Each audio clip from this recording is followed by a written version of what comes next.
A place with affordable homes, respected universities, and some of the most beautiful scenery in the country. And it's dying. From something quieter, something most cities don't see coming until it's too late. People aren't fleeing Syracuse. They're just not staying. And the spreadsheets they're making late at night, they all point somewhere else. What you're about to hear isn't a story about a city that collapsed. It's about one that made reasonable decisions. Smart decisions even, that slowly turned a thriving industrial hub into a warning. Syracuse didn't fall, it eroded, one choice at a time, and nobody noticed until the damage was permanent. The winter problem. Syracuse gets 120 inches of snow every year. Lake effect storms from Lake Ontario, November through March, sometimes April. The locals will tell you they're used to it. It builds character. Then they'll mention they just accepted a job in Phoenix. Because brutal winters don't kill cities, Minneapolis thrives. Buffalo is experiencing a renaissance. Syracuse has something else happening, and the weather just makes it harder to ignore. When you're shoveling your driveway for the third time in a week, you start asking questions. Why are you doing this for a city that's been shrinking since 1950? Why property taxes climb while home values stay flat? The sun disappears for months. Extended cloud cover November through March. One resident rarely seeing the sun in deep winter, which seemed manageable when the jobs were. The highway that cut a city in half. In the 1950s and 60s, Syracuse built Interstate 81 straight through downtown. To do this, they demolished the 15th Ward, the historic center of Syracuse's black community. The city tore down 90% of the ward structures, and between 1964 and 1969, I-81 construction displaced 1,300 to 2,200 families. 72% of those displaced were African American, while black residents made up only 5.2% of Syracuse's total population. Do the math on that. 75% of Syracuse's entire black population was impacted by a single infrastructure project. Churches demolished, families scattered, local groups delayed construction by 2 years, but the highway got built anyway. This enabled white flight to the suburbs. In those suburbs, Liverpool, Manlius, and DeWitt implemented strict zoning laws, large lot sizes, single-family only, regulations that kept lower-income residents from following. The Federal Housing Administration provided banks with redlining maps showing which neighborhoods to deny mortgages to. Black families were told by realtors not to show any homes outside the ward, or there was the devil to pay. That's from the historical record. Result? Interstate 81 now functions as a concrete barrier. The east side has Syracuse University and medical facilities. West Side has one of the largest concentrations of poverty in the United States. The poverty nobody planned.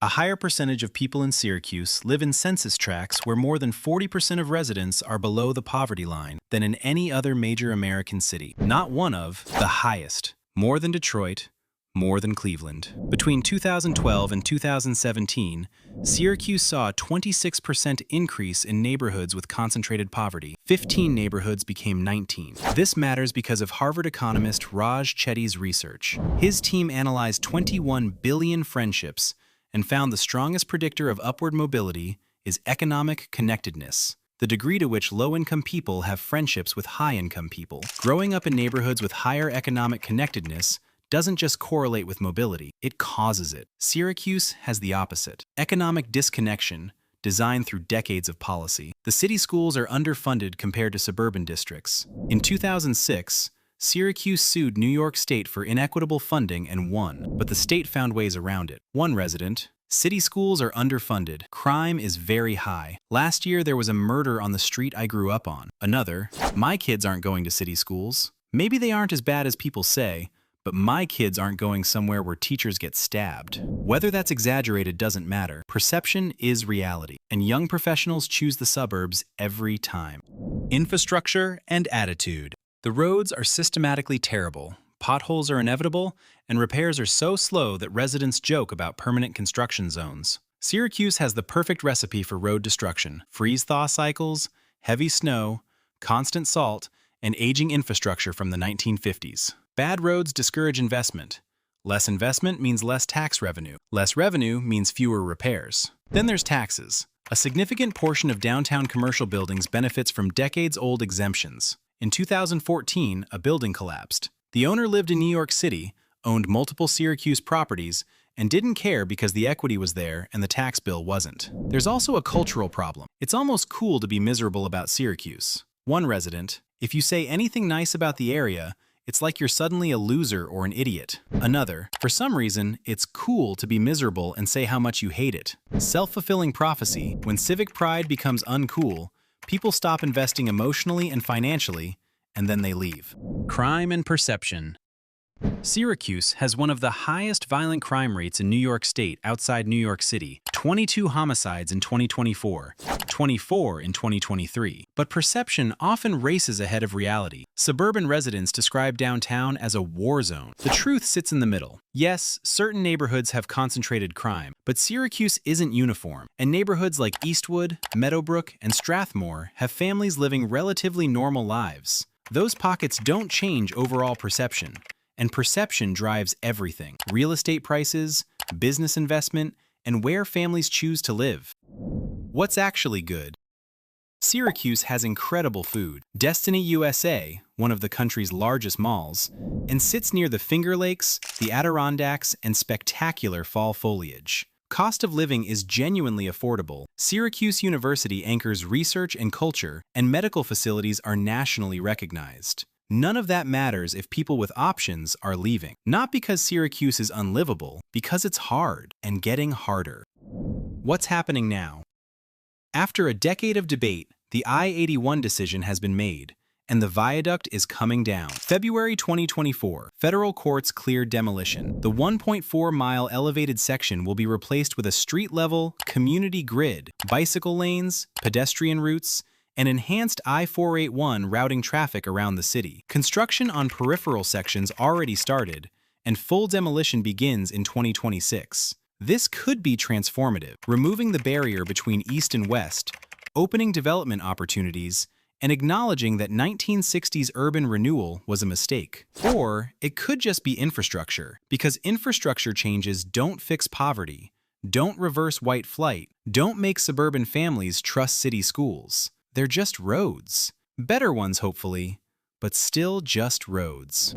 The pattern Syracuse isn't unique. Rust Belt cities followed the same pattern. Thriving economies, post-war optimism, urban renewal gutting neighborhoods, white flight, highways, suburban sprawl, declining tax bases, and concentrated poverty. The playbook was identical. Some cities reversed course.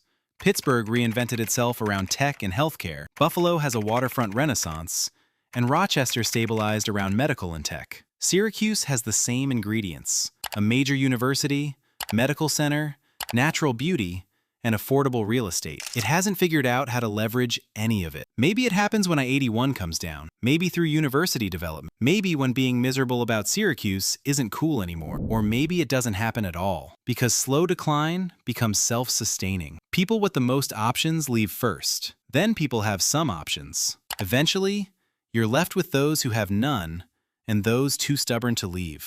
Syracuse is somewhere in the middle of that process. Cities don't collapse overnight. They decline slowly through decisions that made sense but compounded in ways nobody predicted. Optimism fades first, in conversations about school districts, in spreadsheets comparing cost of living, in decisions not to renew leases. Syracuse isn't broken beyond repair, but it's been broken long enough that fixing it requires more than infrastructure projects. It requires people who believe the city is worth saving. Right now, that belief is in short supply, because if this can happen in Syracuse, a city with universities, hospitals, natural beauty, and affordable housing, it can happen anywhere. I'll keep finding the world's hidden corners. You just have to click subscribe to come along.